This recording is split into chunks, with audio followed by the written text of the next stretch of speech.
vamos a continuar discutiendo el tema tan importante y trascendente como es lo que se refiere a la muerte. Naturalmente que cuando hablo de la muerte le doy un sentido trascendente de vida, por lo cual todo el enfoque mental que hasta aquí ha sido adjudicado al tema de la muerte tendrá que sufrir profundas modificaciones. En primer lugar, porque hay que desechar de una vez para todas las ideas y los conceptos mediante los cuales la muerte se convierte en una figura pavorosa que causa terror y a veces desesperación. La enseñanza religiosa de los últimos siglos acerca de la muerte ha llenado de terror los corazones de los hombres. En virtud de esto, la muerte ha sido considerada como una aniquilación y no como realmente es, una liberación. Está involucrada en todo este proceso la vida del alma, que es inmortal. Por lo tanto, ya de base vamos a sentar la premisa de que la muerte es una liberación del alma y que lo único que desaparece es la materia, es decir, la forma de la materia, porque la materia, por su propia cualidad, tiende a volver al depósito de unidades expectantes que llamamos el espíritu de la tierra. Todo vuelve a la tierra. Polvo eres, polvo reverteres, que es la condición de que todo lo que es materia va a la materia y todo lo que es espíritu tiende al espíritu. Es decir, aquello que tan bien definió Cristo cuando decía: dadle a Dios lo que es de Dios y al César lo que es del César, dando aquí una importancia a esta distinción que existe entre el espíritu y la materia, y también entre la intermediaria celeste entre el espíritu y la materia, que es el alma que todos conocemos. Evidentemente, si bien el mundo ha dado grandes pasos en el sentido técnico, científico de la vida, ha perdido no obstante la gloria del vivir creador, porque todo cuanto el hombre ha aprendido a través del tiempo, lo único que ha sabido asimilar durante el periodo que va desde su nacimiento hasta la muerte, es teorías acerca de este punto fundamental de la muerte. Teorías basadas en el temor, en la desesperación, en la inquietud. Y esto ha creado más víctimas en la tierra que la propia muerte. El hecho de que la persona esté pendiente de la muerte obliga a la mente a reestructurarse de una manera diferente a tal como lo tiene dispuesto el Creador. Es decir, que la vida debe ser una constante liberación. Liberación mental, liberación emocional, liberación física. Es decir, aquello que técnicamente llamamos la ley de restitución. La ley de restitución es cósmica. No tiene nada que ver solo con la humanidad o con los reinos inferiores de la naturaleza. Es un hecho en la naturaleza, en el cosmos. Y cuando muere un universo, automáticamente surgen otros del espacio. Es decir, que es volver a surgir del éter y revolver tal éter. De esta manera es un toma y daca la ley de la evolución, siendo cada vez más enaltecida la conciencia y cada vez más sublime la forma donde la vida tiene que manifestarse. Hay que distinguir también que si bien tenemos técnicas para nacer, existen infinitas aportaciones científicas al respecto. No existe una técnica definida para preparar al individuo para la muerte. De esta manera, la muerte siempre es un punto negativo dentro de la conciencia del hombre. Jamás puede decirse que el hombre comprende exactamente la virtualidad del proceso de vivir. De esta manera, siempre está embargado de temores, de inquietudes, de desazones. Está constantemente muriendo en la vida, siendo al contrario de lo dispuesto por el Creador. Quiere estar viviendo aún dentro de la propia muerte. En el caso, la idea de la propia muerte, tal como ha sido brindada por todas las religiones, casi por en su entero. Porque al terminar la vida, ¿qué es lo que hay? No hay explicaciones científicas que pueden respaldar ciertas ideas de tipo religioso basadas en la muerte. Por ejemplo, el Cristo nunca se presenta como resurrección y como vida, sino como un hombre clavado en la cruz.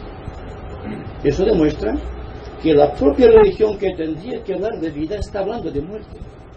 Pero no en un sentido positivo, sino en un sentido negativo, en un sentido despiadado y cruel para las conciencias de los hombres. Y seguramente que habrá un camino preparado para toda esta mixtificación del proceso, de este ocultamiento solapado de las verdades eternas. Porque al final de la vida solamente como opción nos queda una eternidad de gloria o una eternidad de desesperación. Clama la justicia del cielo. Por tanto, en la nueva era, donde la presentación de la verdad debe ser lisa y llana, simple, con toda la simplicidad de nuestra mente coherente, habrá que hacer un énfasis especial sobre la vida que triunfa de la muerte, que está más allá de la muerte, que es la liberación del alma, que no es la negatividad ni tampoco la aniquilación, que es el vivir más allá del tiempo y del espacio, hasta aquel momento en que espacio y tiempo se convierten en los aliados del alma, controlados por el alma y resurreccionando constantemente en cada uno de los momentos de la existencia, tal como debiera ser la preparación técnica de la vida. Este constante morir en sí mismo, este constante vivir dejando jirones del yo vencido entre las malezas de la vida social. Este trabajo inmenso, no de recopilación de cosas, porque cuando hablamos de liberación, hablamos de un proceso constante y eterno de restitución. ¿Qué es lo que estamos restituyendo? El cuerpo, mejorando siempre las actitudes, el cuerpo emocional sublimando las emociones, y la mente, el precioso tesoro de la mente, dejándola desguarnecida de vanos pensamientos, o llevando el pensamiento a la más elevada sublimidad abstracta. Y ahí el trabajo, y ahí el proceso, y ahí el desafío a nuestra conciencia. Aceptaremos el reto de la acción. Eso depende de todos y cada uno de nosotros. Solamente queda en pie que de la misma manera que hay técnicas para nacer, debe existir forzosamente una técnica de morir. Y tenemos que aplicarnos a la técnica aprendiendo todo el proceso de la vida desde el ángulo de la resurrección y no de la propia muerte. Es decir, empezando a desechar valores, simplificando el ánimo y llevando nuestra mente a la unción espiritual. De ahí nuestro trabajo. Y para ir ordenando las ideas acerca de la muerte, para hablar de la muerte en un sentido científico, despojada por completo del hálito de la tradición, vamos a explicar científicamente lo que es la muerte, cómo se produce la muerte y todo cuanto va aliado con el proceso de la muerte, incluida la propia resurrección de la carne, tal como se dice, que no es más que la liberación del espíritu contenido en la carne o en la sustancia material, la parte etérica condensada. Hoy quisiera hablarles, siempre de acuerdo con este punto de vista, sobre la gran ley de la atractividad cósmica. Este mecanismo científico utilizado por los logos creadores para unificar sus cuerpos consistentes de materia que son los planetas, los universos, las constelaciones y las galaxias, para llegar finalmente a verte el hombre como formando parte de esta gran tradición apostólica que tiene por objeto convertir al ser humano en un Dios creador, con toda la amplitud y potencialidad del verbo.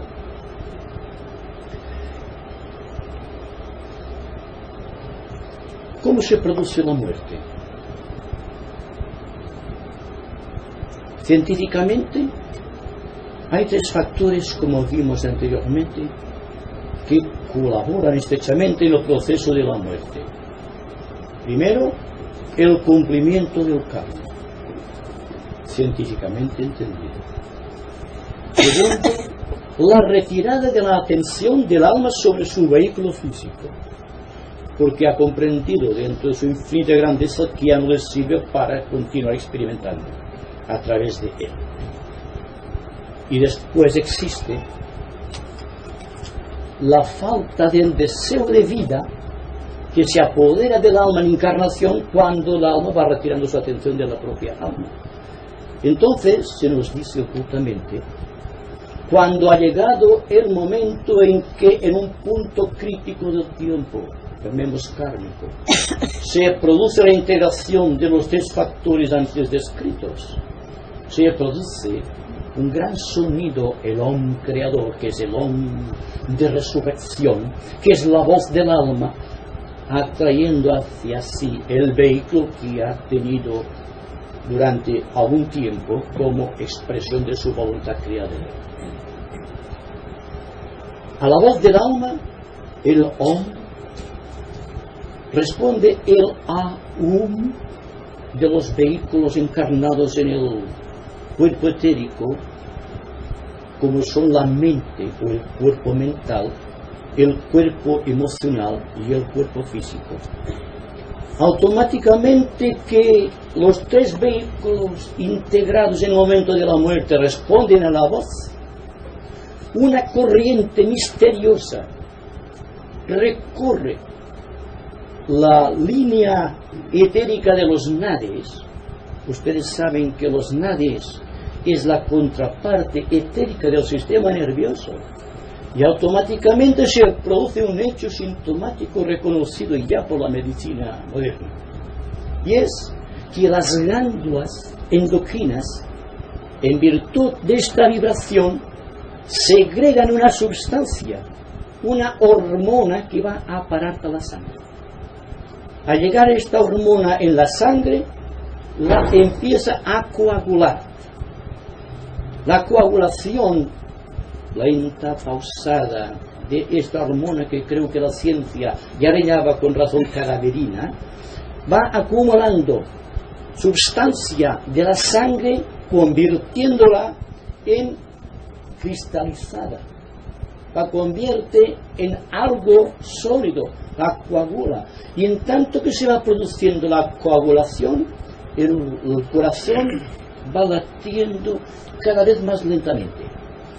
Entonces, en respuesta de esta lentitud de vibraciones y respondiendo a esta actitud, a la actitud del alma, los fluidos vitales del cuerpo etérico, a partir de las extremidades de los pies y de las manos y de los brazos, se va retirando lentamente hasta donde tiene situada el alma su lugar de salida, que, como ustedes saben, son tres. La cabeza para las personas intelectuales, las personas que dirigen conscientemente su mente, para los iniciados y para los discípulos mundiales. El cuerpo, para el cuerpo emocional, el plexo solar, para las personas corrientes, como somos todos nosotros, y para las personas de tipo más bien primitivo, se sale por el cuerpo del plexo solar de una manera sistemática, teniendo en cuenta que las personas que salen por el plexo solar, teniendo presente que somos la mayoría de nosotros, pueden salir también por un lugar que está cerca del corazón, dentro del cual se hace una distinción y los aires vitales están golpeando constantemente el punto señalado hasta que por fin se produce la rotura. En este momento el cuerpo etérico se refugia en el cuerpo astral y entonces empieza ya el desapego del cuerpo etérico del cuerpo físico. Cuando nos encontramos ante este punto, cuando ya el ego, llevando autoridad sobre sus tres vehículos, está surgiendo ya raudamente a través de estos lugares escogidos, cualquier persona con poca actividad clarividente lo puede contemplar, porque es materia ectoplásmica casi materializada. Será por breves momentos que se puede contemplar. Y es muy notorio que muchas personas han visto a un fallecido al momento de producirse. Y es que aún tiene consistencia etérica de gran densidad. Y esto ha llevado a la conclusión de que realmente era el espíritu. Cuidado. Era el cuerpo etérico que ha quedado flotando alrededor del cadáver y no tiene otra opción en aquel momento que, falto de la galvanización del alma, empieza a dejar de ser magnético y entonces empieza su desintegración.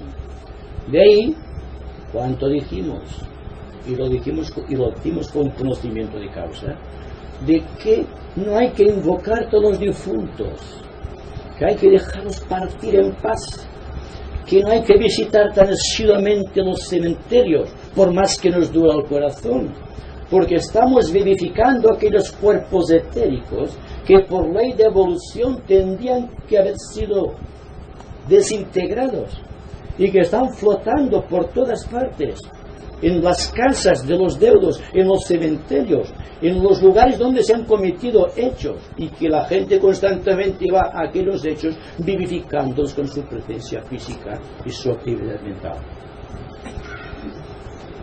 Hay una conclusión importante que realizar de acuerdo con esta premisa, y es que hay un karma para las personas que obligan a un ser desencarnado a acudir a las invocaciones. Porque desde el momento en que se ha producido la muerte, cuando empieza la actividad del espíritu de la tierra que coge la materia y empieza a desintegrarla y resuelve cada uno de los átomos químicos de que está compuesto, al gran estanque de unidades expectantes que están constantemente atrayendo por ley de la atracción cósmica a aquello que pertenece al espíritu de la tierra, que es la materia.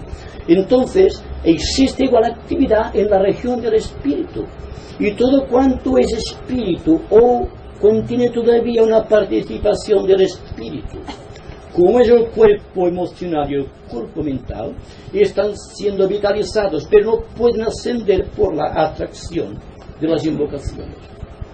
Las oraciones siempre son interesadas.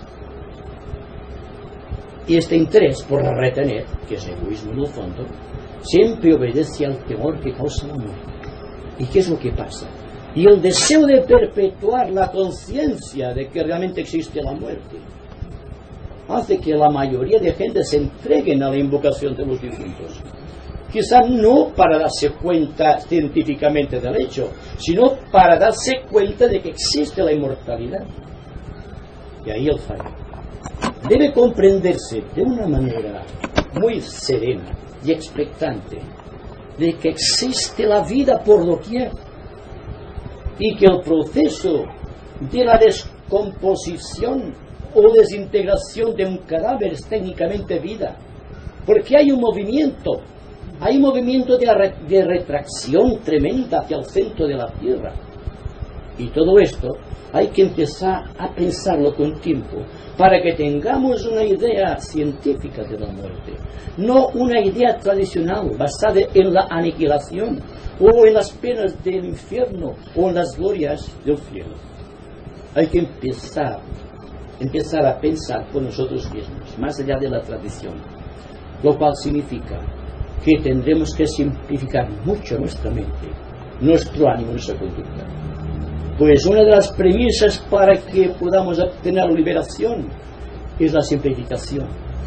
Y no hay que esperar que sea la muerte la que nos ayude a restituir a la naturaleza, cuanto la naturaleza nos otorgó, sino que hay que morir a cada instante, aquí y ahora, porque esperar más tarde.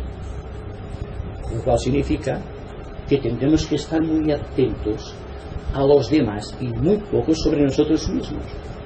Porque la base del temor siempre es la idea del yo. El yo que crece a través de los pensamientos acumulados, en forma de conocimientos, en forma de teorías, en forma de opiniones, como sea, en la multitud de emociones, de sentimientos y deseos que albergamos en un cuerpo emocional, las tendencias hereditarias, los códigos genéticos y todo cuanto constituye el patrimonio del cuerpo físico. El trabajo es maravilloso, aunque difícil, y hay que intentarlo. Hay que ser creador, cueste lo que cueste. Así legaremos a la posterioridad, sin perjuicio de que podamos vivirlo ahora, esta gloria infinita de la liberación que se realiza ahora, aquí, en todos momentos, cuando la mente está libre de esta opción entre la vida y la muerte, que sabe que él está viviendo constantemente, ahora y después de la muerte.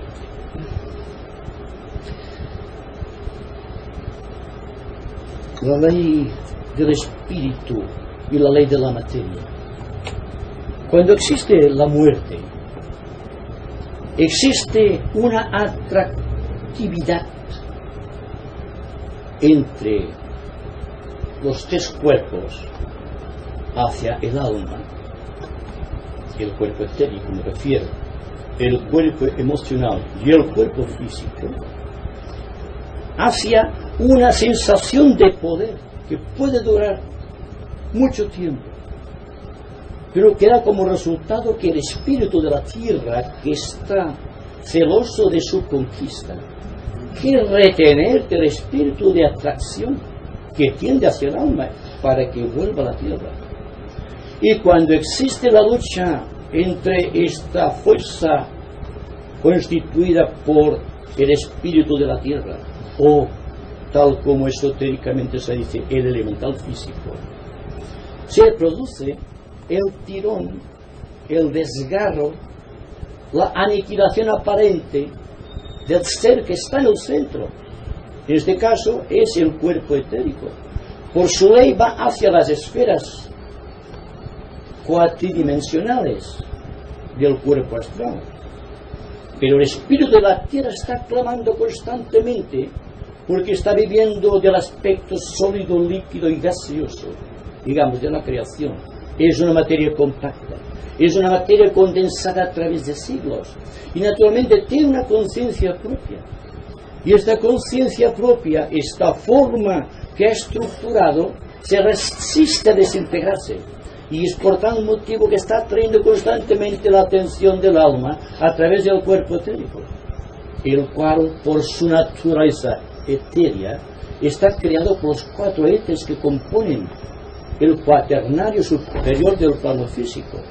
Y cuando existe esta ultratensión, existe lo que en términos medicales o científicamente se llama la agonía o el estado de coma. Teniendo en cuenta que el coma puede ser de dos clases, y esto lo saben los estudiantes del esoterismo, que hay un coma de restitución, que es la muerte, pero hay un coma que produce la vivificación de nuevo del cuerpo etérico. Depende del cumplimiento de muchos elementos, que sería muy largo enumerar, pero existe este caso. Solamente me limito a decir que en el momento de la agonía, y la agonía puede ser muy larga, dependiendo de la atracción del alma hacia la materia, o puede ser muy rápida si la persona es una persona desapegada de los valores materiales. Esto produce siempre dolor y conflicto. Y para evitar la agonía, para evitar el estado de coma, Hay que vivir ahora mismo como si estuviéramos muriendo, pero con el espíritu de resurrección dentro del ser.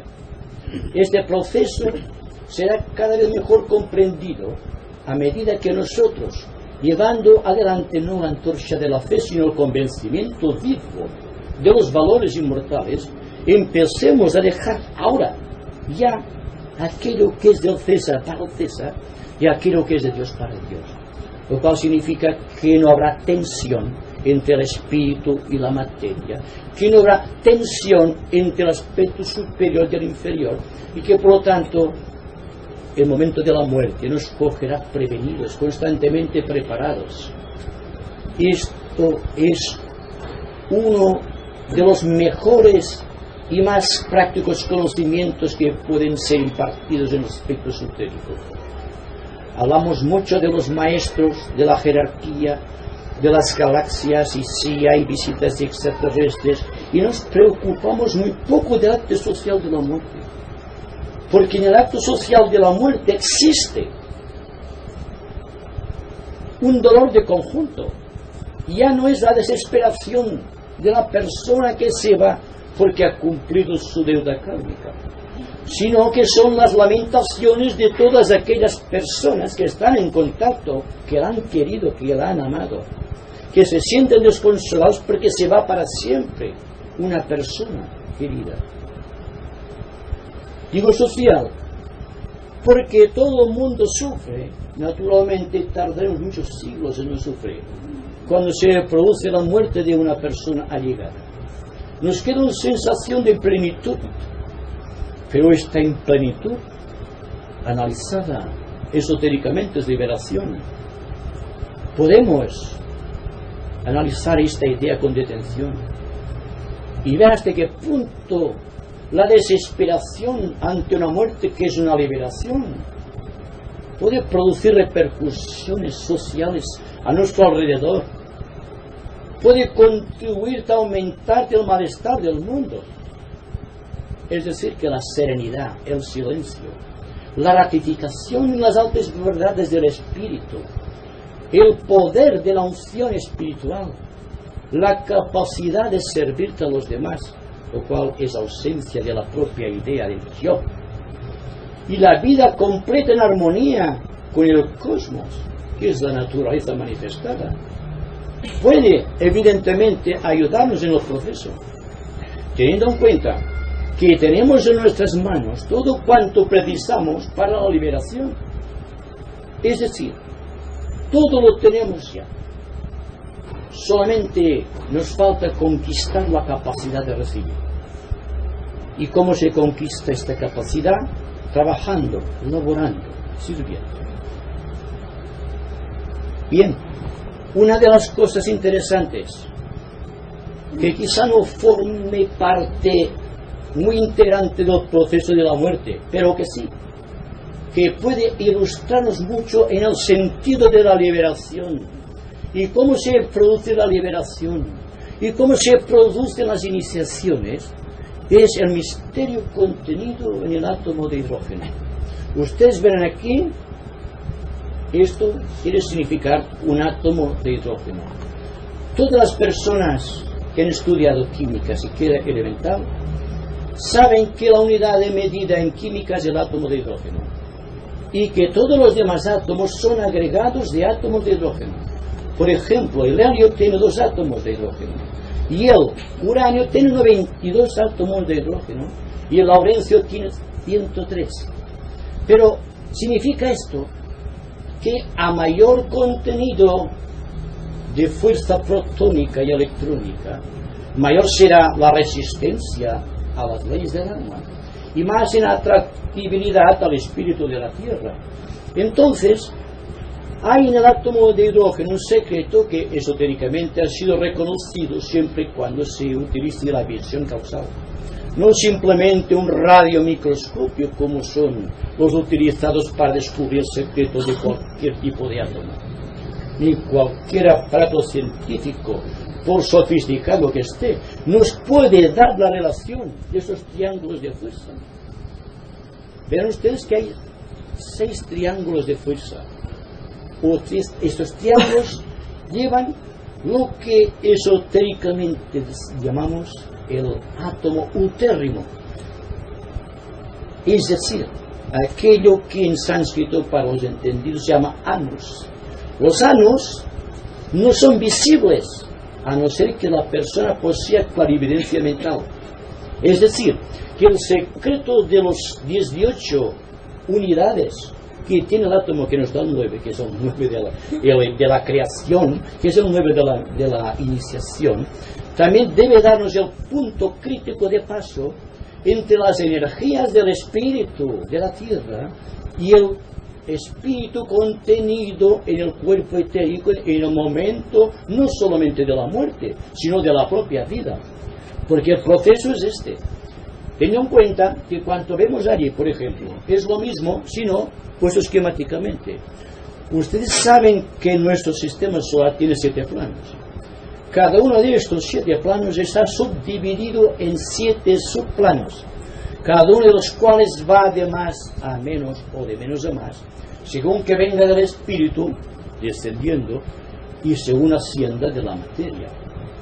Entonces, ¿por qué es un misterio el año? Precisamente porque el átomo de hidrógeno está en el 4º subnivel dentro del campo físico o del plano físico. Y es el punto de paso, el átomo de hidrógeno me refiero, de las energías astrales y que vienen ya descendiendo de la línea espiritual y las energías físicas. Vean ustedes, por favor, sólido, líquido y gaseoso nos da la vida de la sustancia densa del planeta. Todo esto pertenece a estos 3 subplanos. Cuando hablamos de una persona que está trabajando internamente, desapegándose de valores y llevando una vida muy sencilla, simplificada y por lo tanto de tipo espiritual, entonces se opera un milagro científico o esotérico en el cuerpo del átomo de hidrógeno. Entonces desaparecen 3 anus del átomo de hidrógeno y se convierte en astral el átomo y asciende. Cuando ha llegado a rebasar los 3 subplanos superiores, deja 3 anus más y se convierte en energía mental y va ascendiendo, dejando cada uno de los 18 anus hasta llegar al plano monádico o al plano del espíritu. Significa entonces que es verdad científicamente la aceptación de Madame Blavatsky cuando decía que el espíritu y la materia son la misma cosa, que el espíritu es la materia sublimizada a lo más alto y que la materia es el espíritu descendido a lo más bajo. Y todo esto ha sido en virtud porque en nuestro sistema solar de segundo rayo el átomo de hidrógeno es el cuerpo misterioso de los dioses, incluido el cuerpo radiante de Sanat Kumara, el Señor del mundo.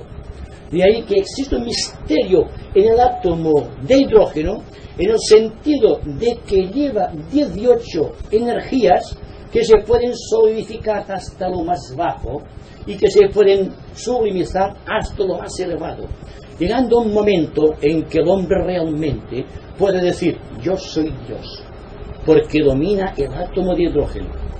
Y a medida que avanzamos por la ruta de la evolución, vamos dejando estos átomos utérrimos en cada uno de los planos, incluido el proceso de la muerte. Es decir, que si en vida somos capaces de dominar los años que existen en el campo electrónico del átomo de hidrógeno, ustedes verán que son positivos porque están en armonía con el protón y negativos porque están en armonía con el electrón. Pero ¿qué pasa en el átomo, cualquiera que sea? Que entre el protón y el electrón hay una constante variación de energías, que es el neutrón, descubierto últimamente. Es decir, explican que cuando entre 2 fuerzas de equilibrio hay un equilibrio, se crea otra fuerza, una fuerza nueva. Y aquí hay mucho que aprender y mucho que meditar sobre la fuerza que existe aquí. Podríamos decir en este caso que entre el campo magnético de la luz, cuando existe un punto positivo y otro punto negativo, se produce una unión y un equilibrio, y el resultado es la luz. Apliquen ustedes este principio por analogía hermética a todo cuanto existe en el universo y tendrán en sus manos el por qué el hombre está atado a la materia, o bien se siente sublimizado por la aspiración superior hacia el reino de los cielos. Depende siempre de que a medida que dejamos cosas, o vivimos de tal manera que las cosas nos están dejando a nosotros, estamos perdiendo potencialidad atómica, porque no solamente se pierden los 3 átomos que existen en el átomo de hidrógeno, sino que se pierde fuerza gravitatoria, porque todo es un campo de fuerza, un campo de energías y un campo de gravitación. Y la gravitación, desde el punto de vista de nuestro universo, es karma. Siempre que existe gravitación, existe karma. Y nosotros debemos pesar cada vez menos, que hemos dicho muchas veces, para liberarnos del karma. ¿Y cuándo empezaremos a liberarnos del karma? Eso pertenece al equipo de cada cual. Podemos realizar el milagro teniendo en cuenta que cada uno de los átomos, a medida que aumenta el contenido de protones, aumenta el contenido de átomos, porque hay un multiplicador, una constante que es 18. El helio, que tiene 2 protones, tendrá por lo tanto 36 átomos, pero todo el proceso es idéntico. A medida que el átomo esencial hidrógeno se va purificando, todo lo demás tiende a sublimizarse. Hablando en un sentido muy crítico, podríamos decir, y no nos equivocaríamos, que el hombre perfecto no pesa, pierde. Y ahí viene el por qué la levitación, o el por qué la explicación científica de la ascensión del Cristo a los cielos. Porque todos sus átomos se han convertido en hidrógeno, y al convertirse en hidrógeno se ha liberado de la muerte, no la muerte física, de todas las muertes, la muerte emocional y la muerte mental. Se ha convertido en un Dios en expresión física. Solamente el cuerpo de un adepto puede mantener en su cuerpo, en su aura, átomos de hidrógeno. No puede ascender más. No tiene un cuerpo emocional. Es una dirección desde la luna del cuerpo físico. La conciencia es universal en el adepto. Es muy difícil que alcancemos este estado, pero siempre que existe un camino difícil a recorrer, hay que empezar a recorrerlo. Y es la única manera de llegar a término. No quedarnos parados contemplando la vida, con sus constantes ondulaciones y sus inútiles fenómenos caleidoscópicos. Bien, entonces existe sobre el particular. Les ruego que examinen por favor este gráfico, porque se nos ha hablado mucho de los 7 centros de fuerza o los 7 chakras. Todo el mundo que ha estudiado yoga o practica yoga sabe por práctica, no por simple teoría, lo que son los chakras. Pero cuando hablamos de la vida, de la atracción magnética entre el ser superior y el inferior, cuando hablamos del elemental de la tierra o del espíritu de la tierra y por lo tanto del elemental físico, debemos forzosamente que referirnos también a qué es lo que mantiene el poder del elemental físico sobre el ser humano. Pues bien, son aquellos 21 centros que ustedes pueden ver alojados en este cuerpo. Tengan en cuenta que esos puntitos encarnados están localizados en el cuerpo físico. En tanto, lo hemos dicho para no llenar la pizarra de figuras, en cambio los 7 centros están alojados en el cuerpo etérico. Existe entonces una lucha feroz, si me permiten esta expresión, entre los 7 centros de fuerza alojados en el cuerpo etérico cuando el alma da la orden de partir, y los 21 centros, digamos, de vida instintiva que están atando el elemental de la tierra al cuerpo físico. Cuenten, por favor, porque tienen una importancia capital. Estos centros menores fueron desarrollados en su mayoría en un universo anterior al presente, teniendo en cuenta que el globo solar, como un ser humano cualquiera, está también utilizando la fuerza de la mente, la fuerza de la emoción, si podemos decirlo así, con respecto al logos, y un cuerpo físico que es el universo que conocemos. Entonces, en el primer universo, cuando la deidad desarrolló la personalidad integrada, creadora, desarrolló en virtud del esfuerzo débico y logoico estas líneas de fuerza que, si ustedes suman, el 21 y el 7 son 28, que dan el 10 de la perfección.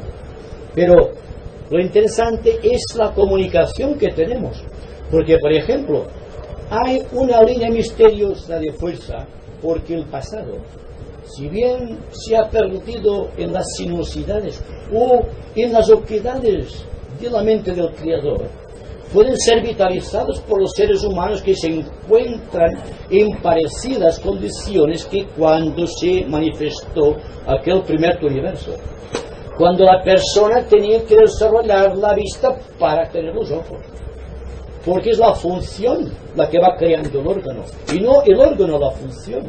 Entonces no había ojos, pero había unos puntitos, que son aquellos que están localizados de una manera que detrás de los ojos permiten la autenticidad de la visión física. Están conectados con los nervios ópticos. Otros dos están delante de las orejas, aquí en la punta superior de las mandíbulas, muy utilizadas en la acupuntura. Y estos tienen por objeto vitalizar las corrientes de vida que dan la sensación del oído en el ser humano. Sin estos centros todavía no podríamos oír, porque la clariaudiencia asfixiada o una persona que se está ahogando puede ser traída a la vida en virtud de los centros localizados encima de los lóbulos de los pulmones. Esto permite al ser humano volver a la vida, si es de ley, a través de la respiración artificial o de las técnicas modernas de recuperación cuando una persona ha sido ahogada o asfixiada. Siguiendo hacia abajo, cerca del corazón, tenemos otro puntito. Está conectado entre el corazón, formando un triángulo, entre la glándula timo y el centro chakra del corazón, el centro anahata. Bien, este proceso es a grosso modo para que tengan ustedes en cuenta que muchas veces tenemos reacciones nerviosas producidas por estas fuerzas etéricas desconocidas, que no están todavía gobernadas porque son del imperio del espíritu de la tierra.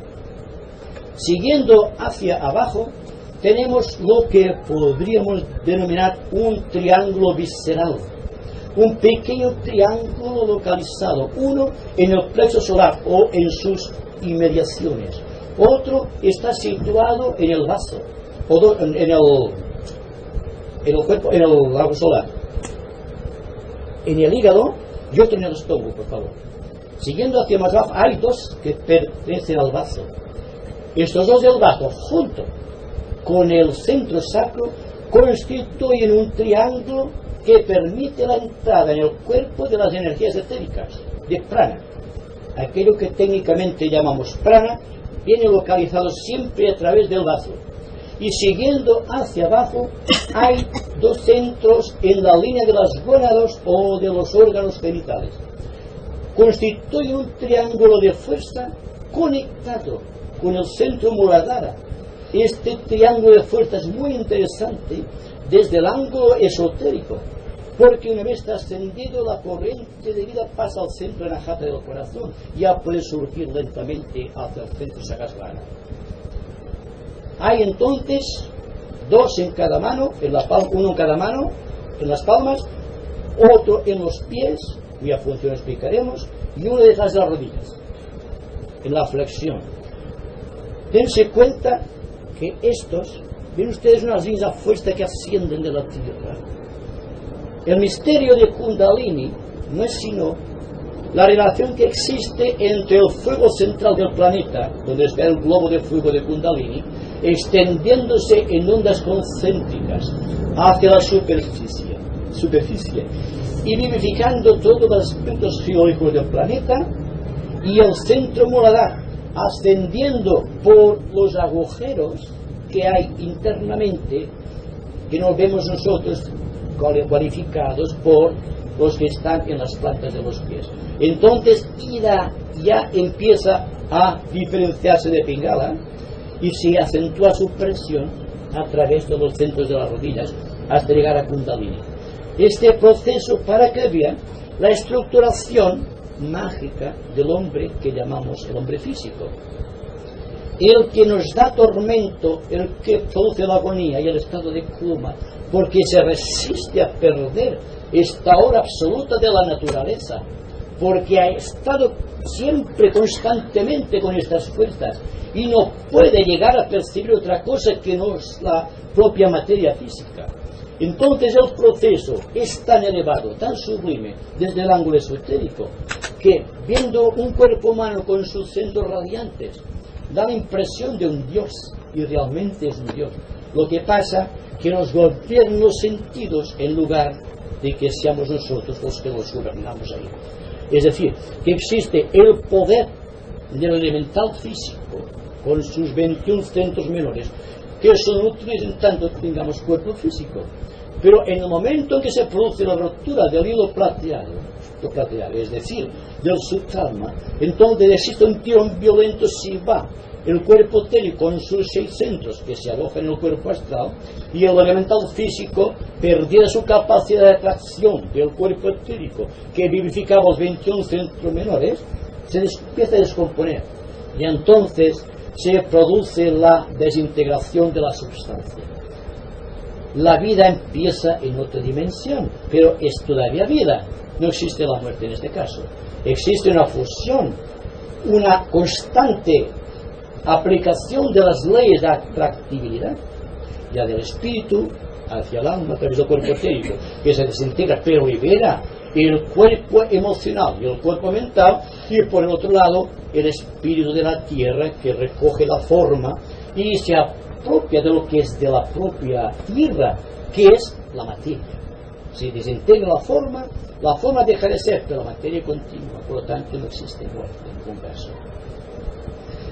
Y para terminar, porque me gustaría mucho conocer la opinión de ustedes a través de sus preguntas, vamos a hablar de la belleza de la muerte, o del supremo arte de morir. Y me pregunto si puede existir una tarea más noble que dignificar el tabernáculo, purificarlo para que no tenga lugar el sufrimiento. Porque si sufrimos ante la muerte es porque desconocemos el valor de la vida. Pues si el hombre ama la vida no puede temer la muerte. Es decir, que tememos a la vida. Y de ahí que la muerte sea una losa que viene robustecida por la tradición y por todo el sentido caótico de la vida, llegando así a un punto de inestabilidad constante en nuestra vida que hace que estemos muertos aún antes de nacer. Vivimos en forma despiadada, tratando de conservar aquello que tiene que desaparecer. Y todo cuanto existe en el mundo de pasión está orientado no hacia el espíritu, sino hacia la materia, hacia algo que tiene que desaparecer. Desaparece no solo el cuerpo de una persona, desaparece cualquier forma de civilización, desaparece la cultura, desaparece todo. ¿Pero para qué? Para que encima de las cenizas de este ave fénix surja una cosa mejor, y la liberación es constante. No es un momento único en el tiempo, sino que es constante como la luz, como el espacio, como la eternidad del propio Dios. Estamos siguiendo un principio científico, hablando de cosas esotéricas y profundas, pero no puede ser explicado el proceso esotérico de la muerte sino se aplica un principio científico, como el principio de la gravedad o de la atracción de los cuerpos hacia centros mayores. siendo el espíritu un cuerpo mayor, tiende lógicamente que a atraer hacia sí aquello que le pertenece al, que es el alma. Y el alma vuelve a Dios y el cuerpo vuelve al César, que es su propia existencia. No se pierde nada. Analizando el conjunto, todo proceso queda reducido a cero para empezar de nuevo constantemente hasta la total liberación. Y la liberación tendrá que ser total, porque no existe solamente un cuerpo físico que estamos eliminando. Existe un cuerpo emocional, existe una mente analítica que hay que purificar constantemente para evitar que la mente nos controle a nosotros, porque la mente, igual que el cuerpo emocional, igual que el cuerpo físico, son formas elementarias en octava superior, porque el cuerpo físico tiene 18 años, pero el cuerpo astral solamente tiene 15, y el cuerpo mental 12, y el búdico solamente tiene 10 o 9. ¿Se dan cuenta?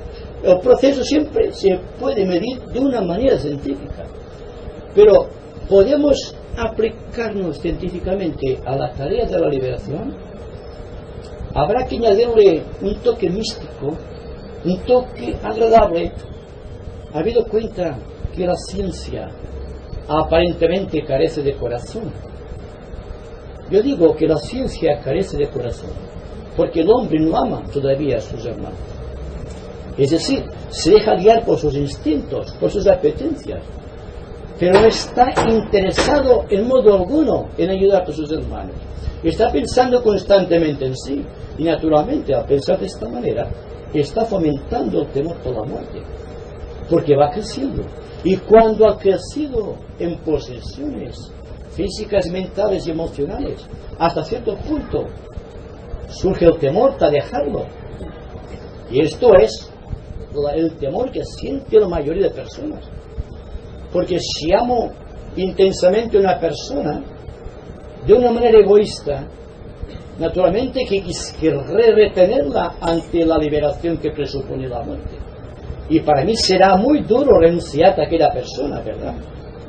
Sin embargo, hay que renunciar, empezando a renunciar a la idea de sí, a la idea del propio yo, con todas sus autoglorificaciones, con todas sus inquietudes, con todos sus deseos. Y aquí hay un punto de atención para las personas que quieran trabajar en un sentido esotérico. Y hay que repetir siempre lo dicho: no hay que tener inmensos volúmenes que hablan de esoterismo, sino que hay que tener un afinado instrumento mental para comprender la verdad y observar constantemente todo cuanto sucede a nuestro alrededor, sin temor alguno a lo que pueda suceder, porque para la jerarquía interesa la vida y no la forma. Yo quisiera que todos aquellos que realmente están empeñados en purificarse en honor de la jerarquía empezasen a practicar la inofensividad en su conducta, en un sentido de valores positivos de la vida, que estuviesen interesados en el devenir de cuanto sucede en la humanidad y en las corrientes sociales y políticas de nuestros tiempos, dejando ya de favorecernos única y exclusivamente a nosotros mismos, pensando en nuestra aportación social. Y entonces, haciéndolo así, estoy seguro que estamos colaborando con la jerarquía. Y no hay que tener presunción de ser iniciados, sino ser hombres sencillos, amantes de la ley. No se precisa otra cosa. Y ahora espero sus preguntas.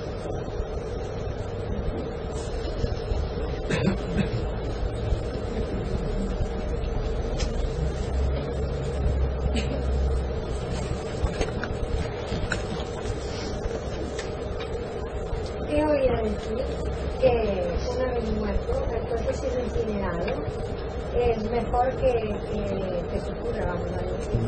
¿Sí? Por eso lo hacen en Suiza, ¿no? Eso tiene que... Lo hagan donde lo hagan será una cosa correcta. Porque la incineración o la cremación de los cadáveres. Y es no solamente una práctica higiénica que mejora el ambiente ecológico del mundo, sino que permite una liberación rápida de la influencia etérica sobre el elemental de la tierra. Porque el clarividente está cansado de ver las formas etéricas destruidas, semidestruidas, o en proceso de constante, digamos, amalgamación o solidificación en los cementerios, y en las casas que constantemente están hablando del día de difuntos, o donde se celebran reuniones espíritas con carácter de invocación. Están siempre llenos de formas elementales. Y por lo tanto, habría que quemar todo esto. Las invocaciones quemándolas con la fuerza de la mente, pensando que aquello es ilógico, porque hay una ley más allá del cuerpo físico que triunfa. Por lo tanto, que triunfe la liberación y no queramos retener tu alma porque se ha liberado. Y incinerando los cadáveres, las naciones muy civilizadas ya lo realizan. En la India precisamente, ustedes saben que se queman los cadáveres. Se nos dice que hay que aguardar un tiempo prudencial. El maestro Balku, 36 horas. Hay quien dice 3 días. Y el tibetano en ciertos casos dice, si hay una muerte real, a las 12 horas se puede quemar un cadáver. Eso se deja al libre albedrío de los médicos que saben estas cosas. Pero para estar seguros son 3 días suficientes.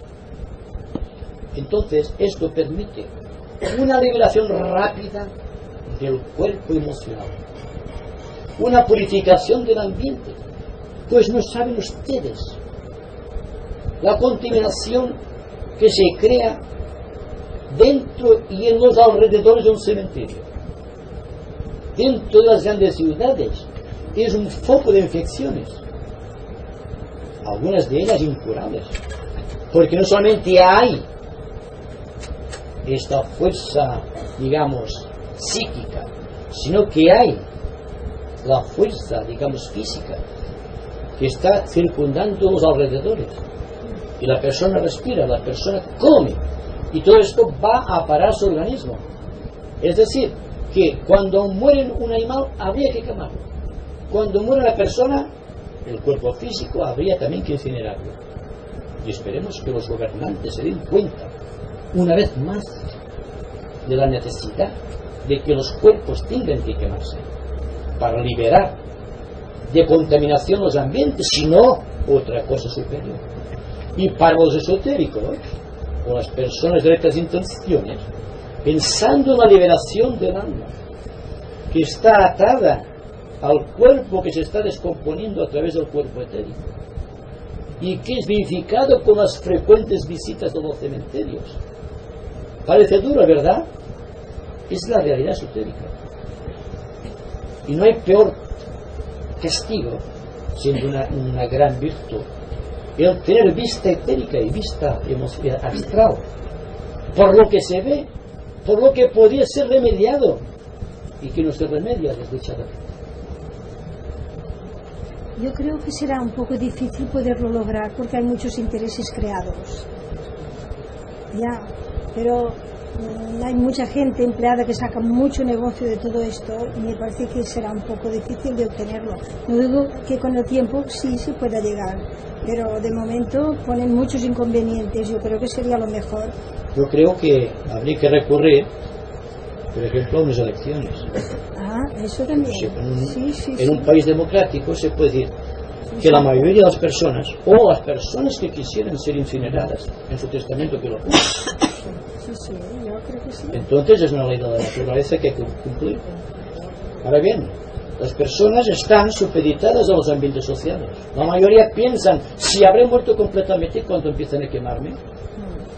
Bueno, es un problema, ¿verdad?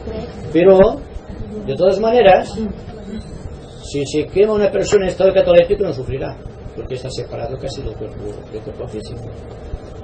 Sin embargo, vemos personas que han estado luchando días y días dentro de un ataúd, estando vivas.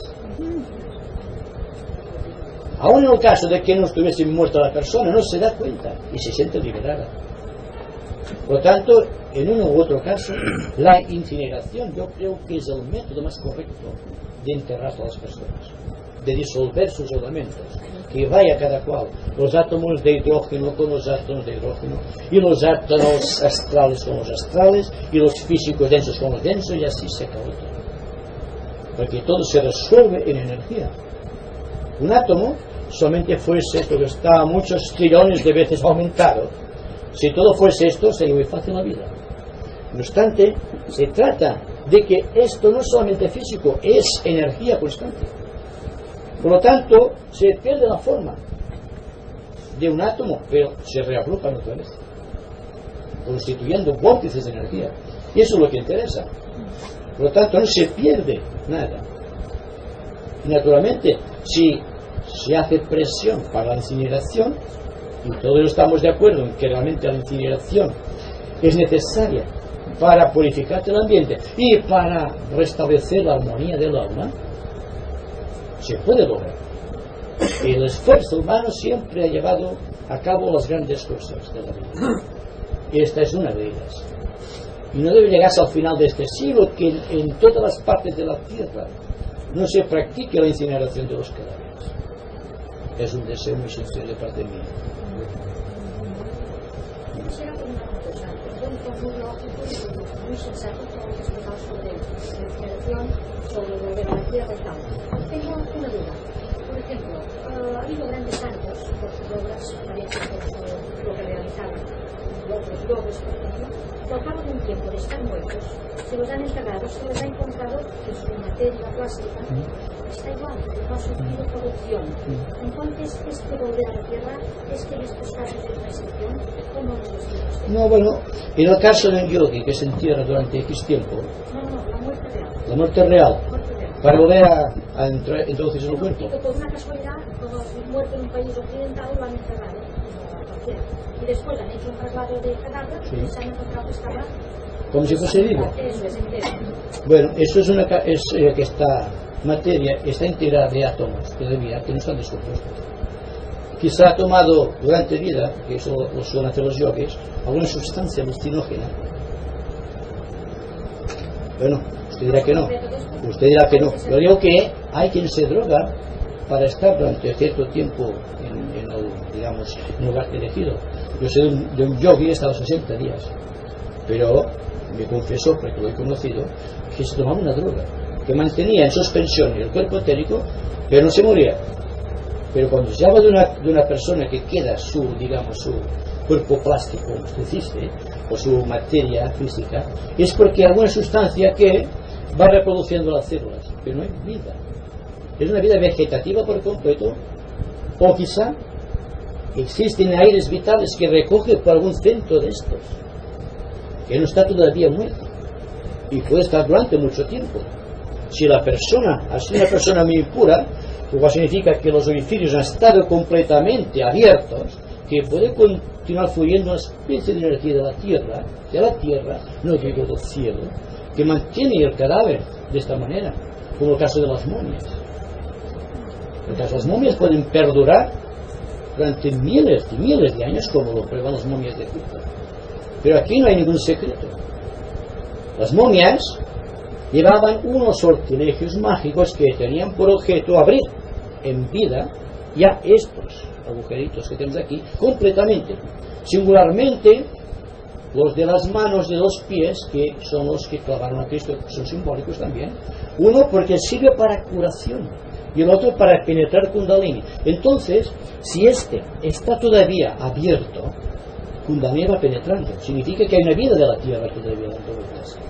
Pero no es vida, es la vida de la materia, es la vida del fuego de Kundalini o del fuego por fricción. Está constantemente reaccionando, hace un circuito y vuelve, pero el ego está ausente por completo. En cambio, el caso de las momias es todavía peor, porque en un caso de santidad se pueden desarrollar estos centros que hacen que el cuerpo quede en un estado de semi-vitalidad, ¿vale? Con un círculo muy pequeño, pero mantiene la hegemonía de un cuerpo, su forma, digamos así, porque no hay ninguna presión exterior, está enterrado, solamente con estas líneas de fuerza subiendo por aquí, dando circuito, volviendo sobre por la tierra y se mantiene.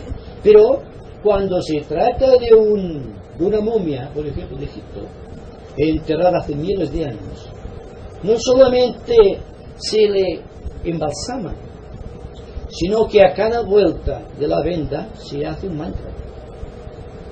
¿Sabe qué hace un mantra? Lo que hace el alma, que mantiene el cuerpo etérico dentro de aquello. Entonces, el alma se halla siempre dentro de aquel cuerpo a través del cuerpo etérico, o del Ka, tal como llaman los egipcios. Es decir, que no hay un circuito natural, sino artificioso. Es decir, que el secreto de la momia es que tiene el cuerpo etérico. Y es un mal karma también para la persona que está de esta manera. Porque está dentro y no puede salir. Y está atado durante miles de años. Y ustedes saben lo que pasó cuando la tumba de Tutankamón. El primero que entró y los que entraron murieron en circunstancias extrañas. Porque cada vez que tocaban aquello había un mantra en que se desarrollaba. Y la fuerza del Ka que quería salir. Y no sabía cómo hacerlo porque solo matando podía vivir de ella una vida individualizada. ¿No? Todo tiene explicación de acuerdo con la magia esotérica. De todas maneras, lo mejor que podía sucederle a una momia es que se destruyese por el fuego. Volvemos a lo mismo. O esas personas que tienen abierto un centro que permite el circuito de Kundalini en su reacción de Ida y Pingala, aunque no existe el Susumo, existe la fuerza de Ida y Pingala sin hacer otra cosa que dar vueltas. También habría que quemarlo, por mal que nos duela, creyendo que es santidad. Siempre hay una aberración de la naturaleza en este caso. Porque lo mejor de todo es restituir a la naturaleza algo que te prestó. Y no mantener la forma por X tiempo. Tiene importancia desde el punto de vista esotérico. Es decir, desde el punto de la vida y no desde el punto de la materia. Sí. Un momentito, primero. No, es solamente para decir que, por ejemplo, no hace mucho tiempo encontraron el cadáver de un niño de hace 8 años enterrado completamente igual. Pero entonces en un análisis resulta que este niño murió atiborrado de antibióticos y puede muy bien ser que eliminara todos los virus. O sea que los insectos y los microbios que podían sucederse después pues no se pudieron producir. También nosotros tenemos un agregado, los agregados minerales que componen nuestros huesos pueden también en determinados casos solidificarse de una forma que queda completamente momificado, ¿no?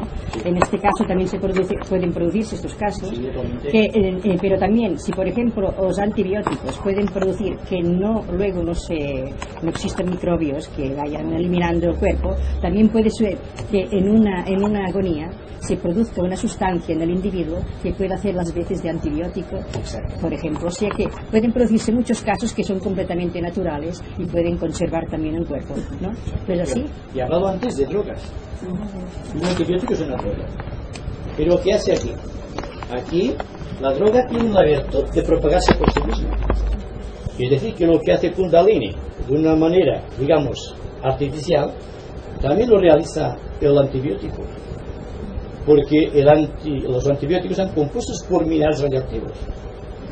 Por lo tanto, esta radioactividad se concentra en algunos puntos, singularmente en estos puntos del vaso, llevando el proceso del vaso, llevando aquí, por ejemplo, una reserva de energía ficticia que puede mantener la figura, la forma, aunque no la vida. Es un maniquí, ¿verdad? Por lo tanto, ¿qué nos interesa los maniquíes? Nos interesa la vida, la conciencia, el alma, el espíritu.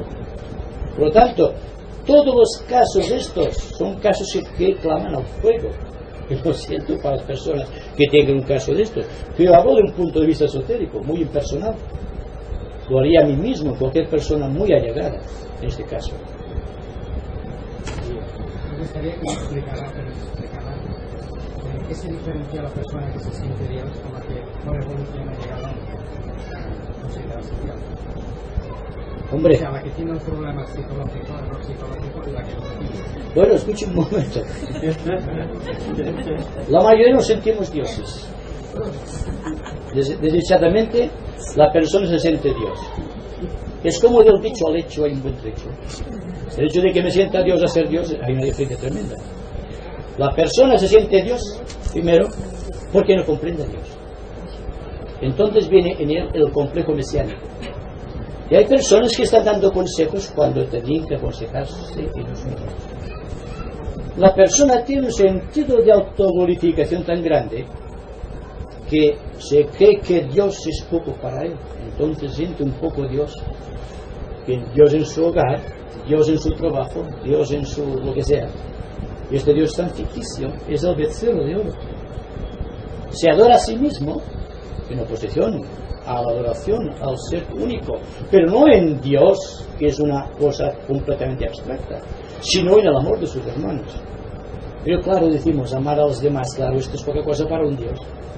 Y entonces nos amamos tanto nosotros mismos que creamos el becerro de Dios de la propia glorificación. Pero esto no es Dios. Es decir, que es una espantable, digamos así, reproducción inferior de lo que debería ser la idea de Dios. Ya no digo Dios. Es decir, que el problema que tiene la persona que se siente Dios es un problema desde luego. Aunque todos somos dioses. Ahora bien, si él reconoce que es Dios, aunque no lo sea, se preguntará ¿qué es lo que puedo hacer para ser más Dios? Y entonces tendrá que empezar por examinar todas y cada una de sus actitudes psicológicas, cada una de sus palabras, cada una de sus gestos, porque constantemente, si es sincero, se preguntará ¿haría Dios esto si fuese en mi lugar? Y se daría cuenta de que es un remedio de la divinidad, porque aquello que por ley, por lógica sabe que debe hacer, no lo haría, porque le falta el estímulo de la acción, que solamente puede surgir de la propia divinidad o de la propia creatividad de Dios. Por más que el hombre críe cosas a su alrededor, por más que practicando la magia puede hacer algún prodigio, siempre será dentro de la vida de Dios. Siempre será un corpúsculo perdido, un pequeño centro, dentro de un átomo de Dios. Y naturalmente, cuando hablamos de que la persona es un pequeño corpúsculo de la divinidad, el sentimiento que surge automáticamente es la humildad. Y naturalmente, que la persona que se siente Dios o se crea Dios demuestra ser muy poco humilde delante de la ley. Y empezará a hablar del nombre de Dios. Yo conocí una persona que le decía que era Jesucristo. Bien, será su problema, ¿verdad? ¿Qué vamos a hacerle? Y otro que estaba aquí decía que era Napoleón Bonaparte. Muy bien. Y ese Napoleón Bonaparte ha sido el punto de partida de muchos que han acabado en el manicomio. Y aquel que habla de Cristo como si era Cristo, que habla de Cristo en un sentido como si Él fuese, también está haciendo opción para un manicomio. Naturalmente es deseable que la persona sea concreta en sus actitudes, que se dé cuenta de las líneas naturales de la acción, que se dé cuenta de que está haciendo el ridículo ante la vida social de nuestros días. Es decir, que el complejo mesiánico irá perdiéndose, como se ha perdido el sentido criminal de la gente a medida que el paso de las edades ha limpiado su cuerpo emocional. Yo estoy seguro que ninguno de los que estamos aquí mataría por el hecho de matar, porque sabe que es algo que va contra de la ley de Dios. Pero hay personas que no tienen este sentido y están matando a seres humanos, esta compleja y hermosa arquitectura, solamente por satisfacer móviles egoístas. Bien.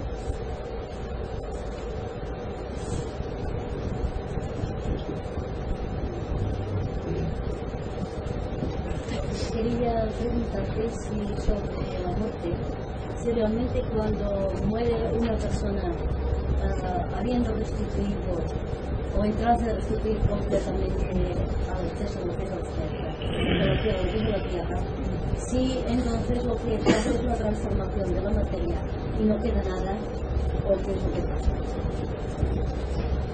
Ya he dicho antes que lo único que se pierde es la forma, no la materia. Es decir, que los átomos sólidos, los átomos líquidos y los átomos gaseosos se reúnen por vibración de afinidad por peso atómico dentro de ciertos niveles esotéricos que el tibetano denomina estanque de las aguas de atracción, donde todo va a parar por afinidad. Un átomo de hidrógeno en su simplicidad jamás podrá juntarse sin apoyo externo con otro átomo que no sea de hidrógeno.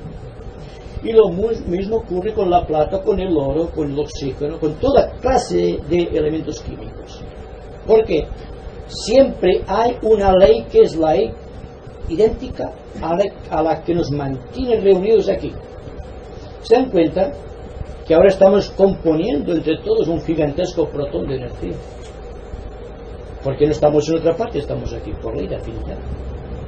Pues bien, la ley de afinidad es eterna y es infinita y está por doquier. No es una ley solamente para la Tierra, siendo la Tierra un pequeño fragmento de los millones y millones de astros superiores que nosotros. Otra cosa para que seamos humildes. Entonces, el proceso para mí es simple. Buscar siempre con recta intención el centro donde yo pueda vivir de acuerdo con mi modo de ser, de sentir y de actuar, sin buscar reacciones, adaptándome serenamente, y así se cumple la ley de la materia y la ley del espíritu. Las almas también se reúnen por afinidad de vibración, por afinidad de corrientes astrológicas, por afinidad de rayo de poder, por afinidad de características psicológicas. Todo está dentro de la ley y estamos cumplimentando la ley, simplemente.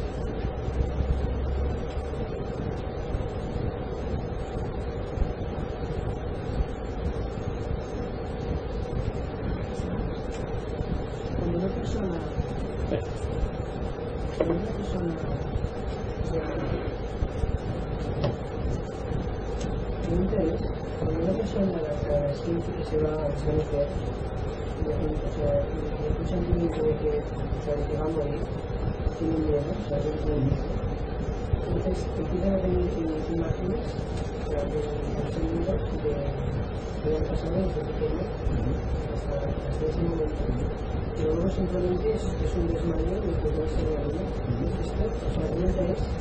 Esto es un principio ahora.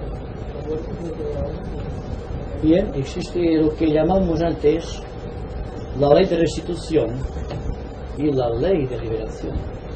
Si por ejemplo estamos en un peligro de muerte, hay una llamada interna. ¿Está? No, lo sé, sí, comprendió exactamente lo que decía. Cuando la persona está sana y con un síncope, o por ejemplo un ataque de corazón, siente que se va a morir, habrá un dispositivo de conciencia que usted lo vio seguramente meses pasados, que estuvimos hablando de las zonas de recapitulación, que está precisamente en el cuarto soprano donde está el átomo de hidrógeno. Aquí hay una recapitulación rápida y en una fracción de momentos. La persona ve toda como un escenario, como una visión rápida toda su vida, con todos sus detalles. Cuando ha sido solamente un aviso o un golpe fuerte, hay la tendencia del ego a restituir el vehículo a su cuerpo físico, el cuerpo etérico me refiero. Entonces queda como un sueño, como una visión, porque su trama ha quedado todavía dentro del ser y por lo tanto no ha habido una muerte. Porque cuando existe una muerte, tras el proceso de recapitulación, el subtrama se desgarra por el plexo solar, por el corazón o por la cabeza, y entonces el cuerpo etérico se va. Ya no hay posibilidad de que el cuerpo retenga el cuerpo etérico, el cuerpo físico, el cuerpo etérico, porque resulta que se ha soltado su trama. Entonces es una muerte real, no una muerte aparente. La ventaja de las personas que han muerto aparentemente es que nos dan razón de lo que se dice esotéricamente, para los que realmente fallecen, que existen los momentos de recapitulación y que estos momentos dan una visión total de la vida. Es el alma que hace que recuerde la personalidad todo su pasado para archivar sus memorias en los átomos permanentes. De esta manera poder mantener la cohesión de la conciencia. Porque, ¿qué sucedería si la persona careciese de recuerdos? Carecería de conciencia, porque no tendría una relación del presente con el futuro, porque le faltaría el pasado. El pasado y el futuro se reúnen en el presente y constituyen el fenómeno de la conciencia. Si este fenómeno de la conciencia regresivo le llamamos subconsciencia, y si este fenómeno se adelanta al tiempo le llamamos supraconsciencia.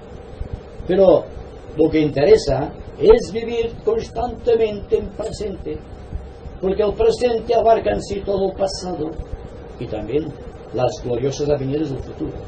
En todo caso, el recuerdo es un hecho natural, y cada universo que vemos en el cosmos no es sino que la expresión de un recuerdo de los logos que a través de eones y eones lograron la independencia cósmica y tiene un sistema solar o una galaxia, un sistema de galaxias. Lo que interesa es que reconozcamos de una manera total que el esoterismo es la ciencia que trata de la unidad existente, inalienable, eterna e infinita del hombre con el cosmos. Todo cuanto sucede en el cosmos sucede en la vida individual. Es decir, que cuando el maestro dice al discípulo, el simple pestañeo de tus ojos afecta a la estrella más lejana, está hablando del sentimiento de solidaridad o fraternidad de los mundos. Pues de la misma manera que existe una comunidad social humana, existe también la comunidad social de los dioses. Ahí que todos los dioses están en equilibrio a través de sus sistemas universales. No hay que tener temor ni pensar como tan frecuentemente se piensa en Apocalipsis. No hay mejor idea de la muerte que vivir la vida. Y entonces la muerte desaparece como tal, como idea. Esta idea segregada por la estupidez de la gente y por el aprobio de las enseñanzas religiosas de tantos siglos. El hombre se da cuenta de que él realmente es un creador, ejercitando su poder de la naturaleza, sabiendo que él, tal como se dice en los textos místicos del pasado, es la mano del Señor. No es Dios, es la mano del Señor, trabajando, haciendo su obra en el mundo.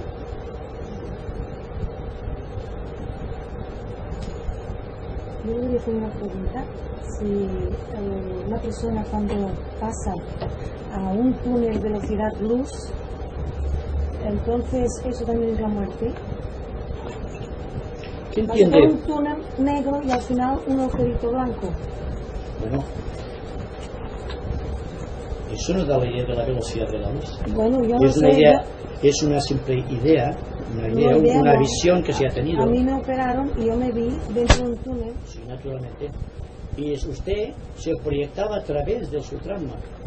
El sutrama usted lo vio agigantado y fue como un canal, como un subterráneo profundo, pero al final ve la luz, que es el plano astral. Pero es curioso porque cuando adquirimos, lo decíamos, el cuerpo etérico se proyecta hacia el plano astral, creando aquello que se denomina la nave de Caronte. Es decir, que entre el cuerpo físico y el plano astral hay una especie de vacío que viene transportado por el subtramo que se deja y va alejándose del cuerpo subtramo. Encontré un médico que tenía la mano en el pulso y me dijo, ¿qué haces esto? Dije, nada, que me iba, pero él no le contestó. Ya. Pero exactamente es esto. Y creo que todas las personas que se han encontrado con un caso de muerte aparente coinciden en lo que decía el Señor, en que ha empezado para ellos un proceso de recapitulación y al propio tiempo se sienten vertiginosamente lanzados por un hilo de luz o ven la figura luminosa final. Un día hablaremos de esta figura luminosa porque tiene mucho significado esotérico, pero hoy es una cosa tan compleja que lo dejaremos para otro día. Interesa que nos demos cuenta que la muerte es tan sencilla y hemos muerto tantos cientos de veces que cuando nos demos cuenta de que estamos muriendo, automáticamente nos damos cuenta que queremos algo muy familiar, algo que ha sucedido muchas y muchas veces, y por lo tanto desde el momento en que recobramos el sentido de la visión astral, automáticamente se produce la cesación de todo proceso que causaba el temor. Se siente uno vivir. Su preocupación es el entorno, entonces. Ya no es el cuerpo, es el entorno. Porque el entorno siempre es nuevo, por viejo que haya sido. Como nuevo siempre un cuerpo emocional y un cuerpo mental cuando un ser nace a la vida. Por mucho que haya pensado y vivificado sus cuerpos superiores en un pasado remotísimo. La novedad es la ley del esoterismo. Es decir, que si pudiésemos vivir de instante en instante, como dice Krishnamurti, el temor a la muerte no existiría, porque cada instante es nuevo, porque pensamos tanto en el pasado. Dentro de sus repliegues, o los repliegues de esta idea, lo que tenemos una idea de la muerte que nos causa pavor, y nos aferramos al pasado como una manera de retenernos allí para evitar la muerte. ¿Qué es lo que hace la persona que está acumulando valores en el tiempo? Y se da cuenta al finalizar su vida que con el baúl de los recuerdos y con todo el bagaje de sus posesiones no puede penetrar en el campo astral porque lleva demasiado peso. Y tiene que empezar aquí, en el átomo de hidrógeno, empezar a descargarse. Y ese trabajo, que ordinariamente pueden ser instantes, puede llevar siglos. Y eso no hace una persona esté atado los siglos por todo cuanto es que no quiere dejarlo. Naturalmente, lo hemos dicho muchas veces, que es más difícil que penetre un rico en el reino de los cielos que un camello por el ojo de una aguja. Y fíjense ustedes que es difícil esto, es un ojo muy grande en todo caso, pero dense cuenta que es el mismo proceso. Todos ansiamos, digamos, canalizar las energías en forma de posesiones. Y nos damos cuenta que la vida sencilla es la que nos liberará de la muerte, y que todo cuanto acumulemos en el tiempo, en razón de nuestra rapacidad, de nuestra soberbia o de nuestro egoísmo, tendremos que dejarlo, no quedará nada. Si fuésemos sinceros y humildes, nos daríamos cuenta de la inutilidad de acumular en el tiempo. Es decir, utilizando una ley física, cuanto más cargados, menos ligereza de movimiento. Y este es un movimiento ascendente. Por lo tanto, hay que acudir siempre a la liberación constante de las actitudes de la mente y del cuerpo emocional, para llegar a un punto de saturación, de sensibilidad y de sencillez, que podamos pasar tranquilamente el punto fatídico, el ojo de la aguja, tranquilamente, sin encontrar fricción ni roce. Yo creo que estamos aquí para esto. De una y otra manera, todos estamos interesados en descubrir el porqué de la vida y cómo y de qué manera vivir nuevamente, desarrollando constantemente la conciencia, aumentando en pureza sus vibraciones, aumentando el caudal de los conocimientos para aplicarlos en el sentido del bien. Y tal como he dicho, siendo tan sencillos en el actuar, en la vida cotidiana, que el bagaje de lo que hemos adquirido cada día sea tan liviano que no turbe nuestro sueño. Porque si encontramos algo que turbe nuestro sueño, estaremos atados constantemente a la rueda de samsara de muerte y nacimiento. Y al nacer sucede lo mismo. Es como cuando nos levantamos por la mañana con las preocupaciones del ayer, lo cual significa que ayer no lo hemos vivido. Es decir, levantarse como si el día fuese nuevo y vivir cada momento como si fuese nuevo, aunque sea siempre la misma cosa, la misma profesión, la misma familia, las mismas amistades. Porque cuando tengamos el ánimo tan ligero que podamos levitar, hablando simbólicamente, nuestra vida será una bendición para los demás. Al contrario de lo que sucede ahora.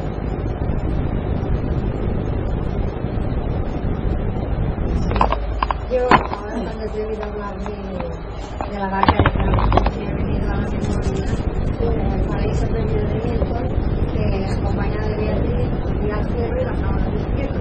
Eso era una creencia de la Edad Media, ¿no? Y bueno, si podemos decir ahora lo que Ya lo he dicho tú. Lo que creían en la Edad Media no es válido para ahora.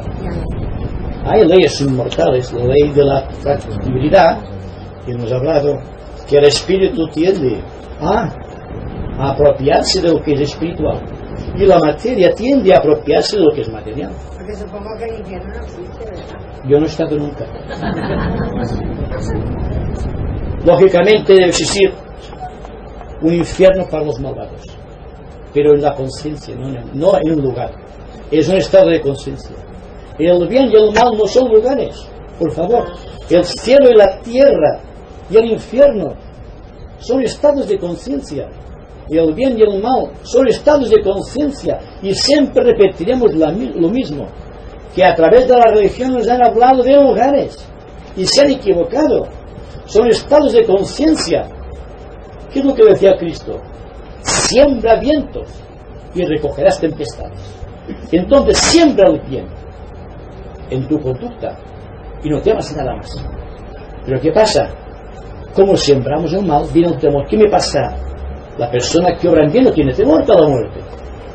Entonces llegamos por un proceso de análisis a pensar que la persona que teme la muerte es porque no obra bien en la vida.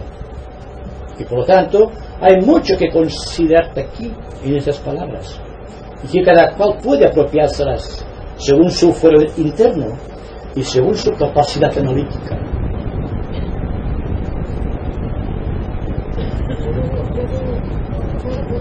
Yo quería hacer una pregunta.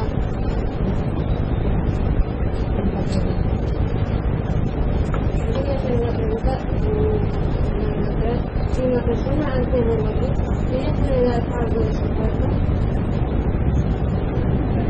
Esta es una cuestión tan personal que yo me limité solamente a decir que todo cuanto existe en la naturaleza física, emocional y mental es un patrimonio de la divinidad. Lo que hagan los hijos de la divinidad entre sí es cosa de ellos, no de Dios. Es decir, si la persona cree que puede alguno de sus órganos sanos servir para que otra persona tenga salud, y lo cree sinceramente, la ley de Dios no está contra estas cosas. Está contra el mal, no contra el bien. Cada persona es un caso. No digo háganlo ustedes o dejen de hacerlo. Les digo, ustedes tienen una conciencia analítica, tienen un sentido de bien, tienen un sentido de valores, y es este sentido de valores lo que debe hacer, lo que debe triunfar. Siempre que me preguntan, ya esa parte de lo que le he contestado a usted, ¿cuál es la mejor disciplina? Seguramente que sería, desde un ángulo esotérico y sin mal comprendido, es liberarse de toda disciplina. El hecho de que aceptemos una disciplina es el reconocimiento de que tenemos valores por trascender y que por lo tanto exigen un esfuerzo de adaptación a ciertas corrientes de vida o ciertas corrientes de energía en favor del bien. No diré practiquen la disciplina de la meditación esotérica o practiquen algún yoga. Yo les diré solamente una cosa: practiquen el bien. No existe mejor disciplina ni mejor meditación que practicar el bien. Una persona, por mucho que practique el yoga o la disciplina de la meditación, o por mucho que venere a Krishna, se encontrará siempre ante el dilema de la acción. Pues bien, la acción en favor del bien es de gran desafío para nuestra sociedad, para nosotros que estamos aquí, buscando algo de la luz, de la divinidad. Cuando una persona muere, ¿se puede estar mucho tiempo en la habitación? Cuando la persona muere, déjenlo en paz. Lo estoy diciendo siempre. Es que creen que estando allí, contemplando el cadáver, va a venir. No, si no vendrá. No puede venir. La estamos llamando inútilmente. Es decir, que en lugar de liberar a la persona, la mantenemos al lado del féretro del catafalco o de lo que sea. Lo tenemos allí. Es una forma de invocar. Ha muerto. Se le deja bien dormido en su aspecto astral, tranquilamente. Pero no. Vecinos, amigos, familiares, todos gritando allí. Naturalmente, ¿qué es lo que sucede? Entonces, hay una reacción brusca de la persona, del alma, hacia el cuerpo, porque a través del cuerpo, como imán, que están atrayendo al alma. Entonces, un consejo: cuando muere una persona, cierra una habitación y que no entre nadie, ni en los más allegados. Si es una cosa, es un vestido que ha dejado y están dando una importancia a un vestido en contra del alma que llevaba ese vestido. Hay muchas veces que cuando una persona muere, no es que se la quiera hacer volver a tener, se está de acuerdo con el Dios que está la persona que tiene su vida, pero lo que sí se quiere hacer es ayudarla a que se cambie. Es positivo orar por ellos, interceder por ellos, hacer obras buenas en nombre de Dios. ¿Es usted capaz de orar sin crear una imagen? Pues es negativo por completo. Es decir, el amor al bien se practica en vida. Y no sé qué extraño sortilegio o qué maravilla sucede cuando una persona muere, que todo el mundo le encuentra cualidades que nunca existieron. Siempre estamos buscando el aspecto denso de la cosa, el aspecto material. O tenemos tanto temor a la muerte que creemos sutilmente que hablando bien de la persona nos vendrá a tirar de los pies. Porque si ustedes saben que una persona que ha hecho mal a otra persona, cuando ha muerto aquella persona siempre teme que se le aparezca por algún recodo de la cocina o del comedor. Y eso sucede porque la persona tiene algo que debía hacer y no ha hecho. Entonces, dense cuenta, si hay pequeñas cositas y pequeños detalles para purificar de nuestro ánimo. No, hay un señor que diga, por favor. Entonces, ¿qué es lo que me parece con los macabeos? Porque el orar por los difuntos es una cosa buena. Es cuestión de los macabeos. No es nuestra cuestión. Porque no vengo a discutir la religión de los demás.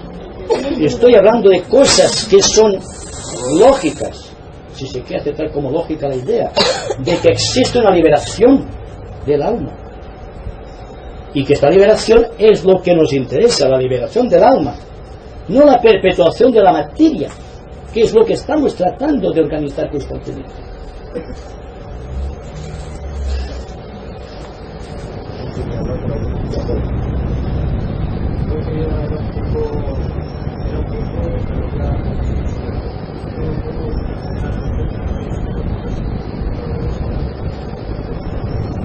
Exacto, y además es una cuestión tan personal que si yo dijese ahora que hay que hacerlo, algunos lo harían por presión sin darse cuenta. Yo no digo sí o no. Yo digo que toda persona tiene una conciencia capaz de analizar los hechos. Y si una persona cree que puede favorecer, que lo haga en buena hora, porque tal es destino. Es el bien que debe triunfar. Es mejor dar un órgano a un muerto que quitarle un órgano a un vivo. ¿Se dan cuenta?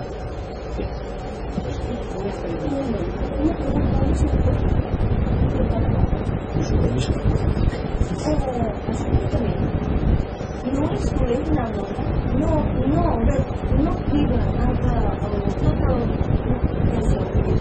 Oh, eso es para mí sí, más o menos.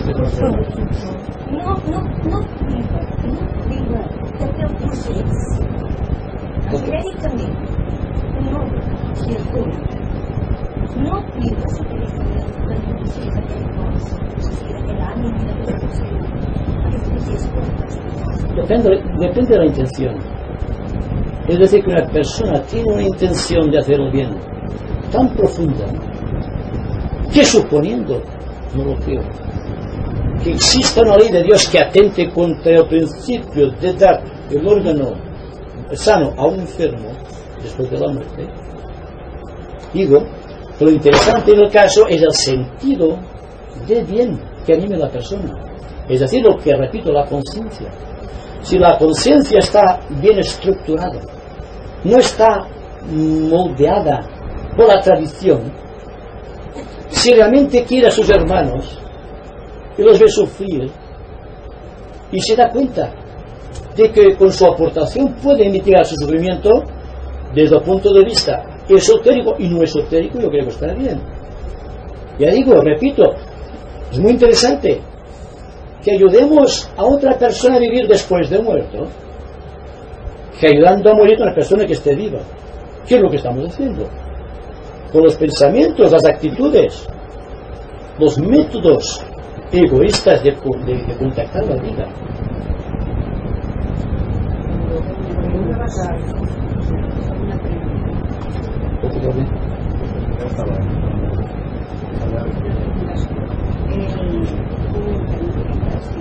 Con medicamentos, quieres hacer medicamentos, entonces eso es contrario de Dios. Ayudarle con medicamentos para que vaya un día y otro día viviendo. Si la persona no tiene curación, y hay mucho que hablar sobre esto, no sé hasta qué punto la ciencia está evolucionada para dictaminar cuando la muerte es inevitable o cuando se puede curar. Entonces, si la persona tiene posibilidades, hay que robustecer estas posibilidades. Pero cuando una persona por su ley se va, dejarla ir, es un prisionero que se escapa de su celda.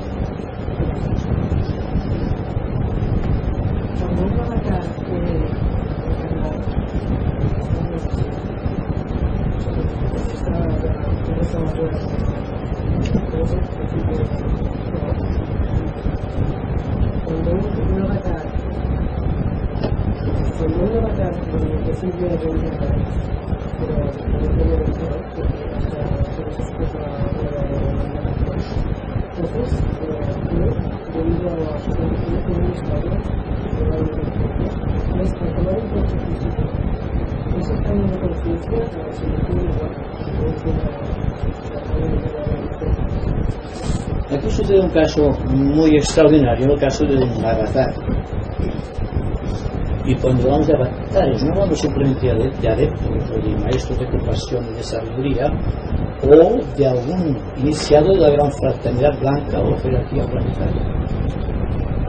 Hablamos de un extraordinario ser que, aprovechando ciertas condiciones astrológicas, más ciertas decisiones de tipo cósmico, más ciertas necesidades de origen humano, y decide por lo tanto ayudar, no es necesario que tome el cuerpo.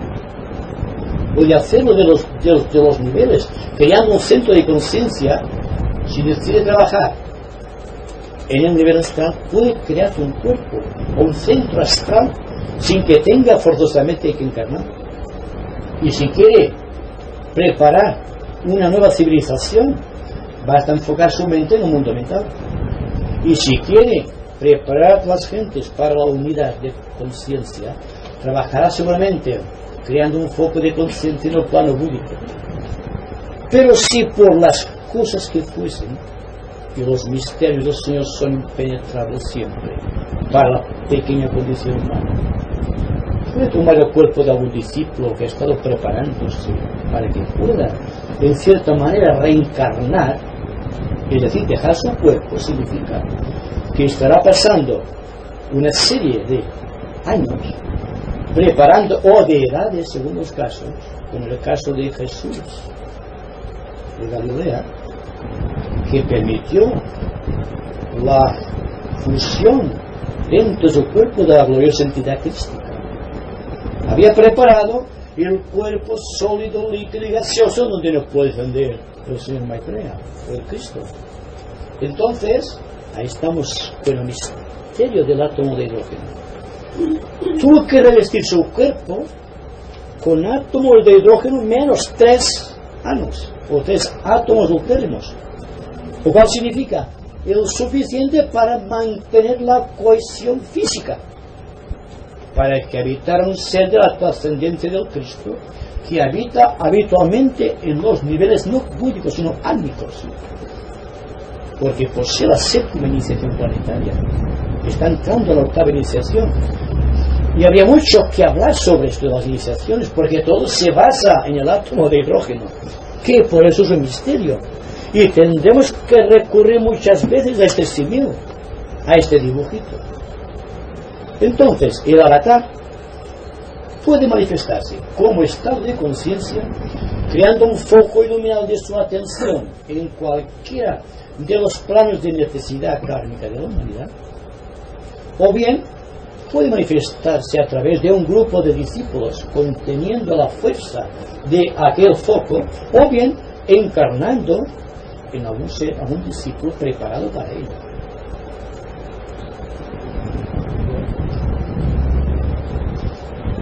Yo no entiendo una cosa, es como los discípulos que adelantaron han procurado hacer una cosa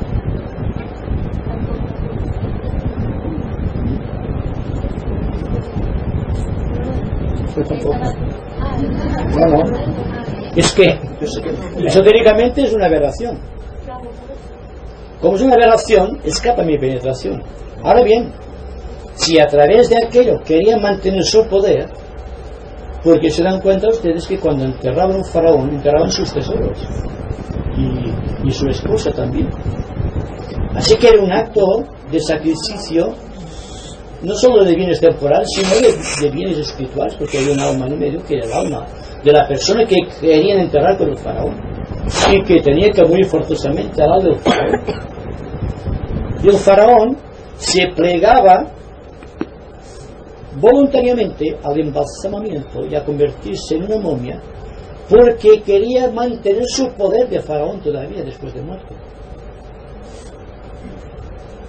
Por lo tanto, existe algo voluntario aparte del faraón, porque si el faraón la siente, una parte de su alma impedirá que el K, es decir, el doble etérico, pueda ser momificado hasta cierto punto y convertirse en una figura viviente de lo que fue, pero sin posibilidades de mantener su hegemonía, digamos, en el mundo de los hombres.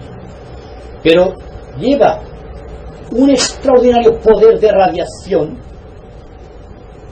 tremendo, una momia, que por esto digo que sería necesario que se quemasen todas las momias, no solo de los faraones, sino las momias que hemos visto, por ejemplo, del Perú o de México, que están manteniendo como reliquias, o los santos que están enterrados, o todos los miembros de santos que recorren el mundo, llenando, digamos, de perturbación física y psíquica al ambiente.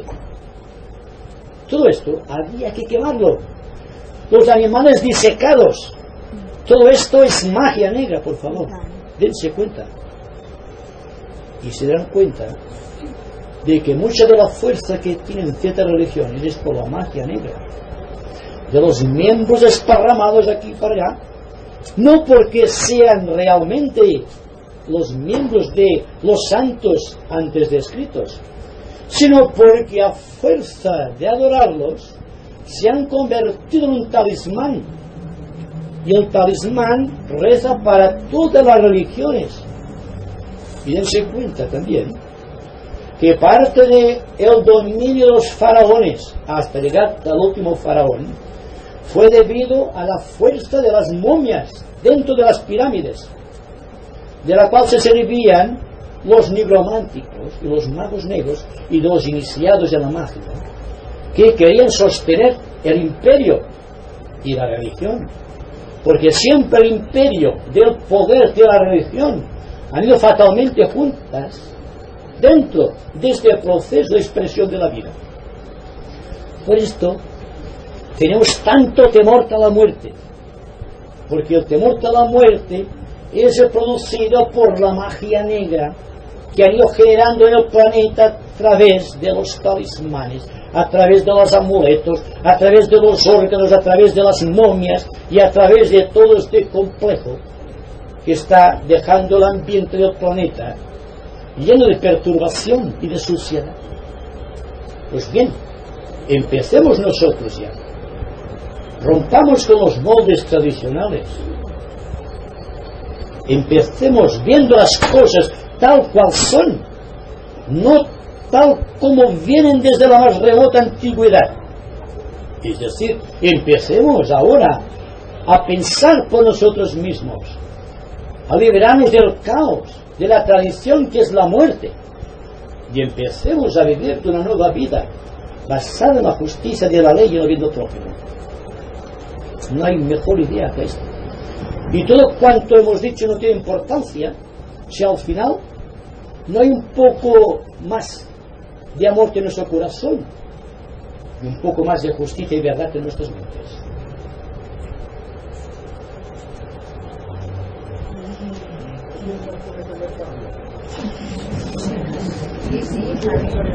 No tengo nada contra la persona que coma carne, ni la persona que es vegetariana o que practica un régimen naturista. Solamente les voy a decir una cosa. Si la gente cree que dejando de comer carne se van a alcanzar el reino de Dios, sin practicar el bien, están listos. Ahora bien, si hay una persona que ama el bien por encima de todas las cosas y come carne, estoy seguro que Dios dirá: este es mi hijo muy amado, en que tengo puestas todas mis complacencias. El comer de no comer no tiene importancia esotéricamente hablando. Ahora bien, el sentido del bien y del servicio, eso sí que es importante. Dense cuenta que a la oración también hay algo que considerar, y es que la persona que atormente a los animales, igual que los animales que atormenten a una persona, caen bajo la ley de karma. Durante siglos el reino animal se comió al hombre. La ley de siembra vientos y recoger las tempestades se aplica a todos los reinos de la naturaleza. Entonces el hombre se come a los animales. Yo pregunto, ¿cuándo el animal dejará de comerse a los hombres? ¿Y cuándo el hombre dejará de comerse a los animales? Este es el proceso. No sé si me explico, pero es tan sutil y hay tanto fanatismo en estas cosas que cae la persona en el error de creer que para ser puro hay que simplemente dejar de comer carne. Y la mente y la emoción. Es decir, se trata de ser muy analíticos sobre este punto. Yo digo, repito, practiquemos el bien por encima de todas las cosas. Es decir, busquemos primero el reino de Dios, que lo demás nos será dado por añadidura. Pero nosotros Queremos primero la añadidura y si le queda tiempo, buscaremos el reino de Dios. De ahí el error. Y este error, ustedes lo saben, es el error que cometemos todos. Y todos estamos aquí llenos, henchidos de aspiración espiritual. Pero podemos mantener esta armonía. Aquí hay una armonía de grupo en estos momentos. ¿Podemos mantener esta armonía al llegar a casa? ¿O en nuestras profesiones? ¿O en nuestro ambiente profesional? Seamos sinceros. Lo principal es ahora y aquí. ¿Por qué esperar mañana?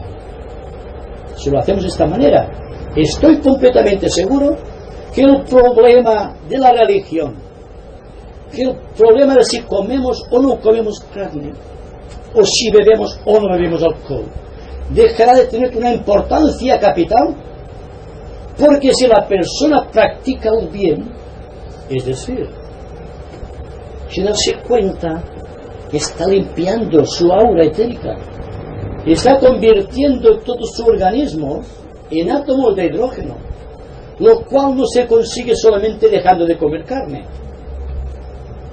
Estamos traficando con estados de conciencia, no con porciones de materia que llamamos cuerpo físico.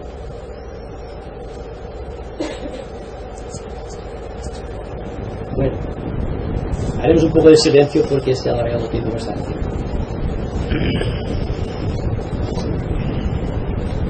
Y como siempre, les doy muchas gracias por su atención.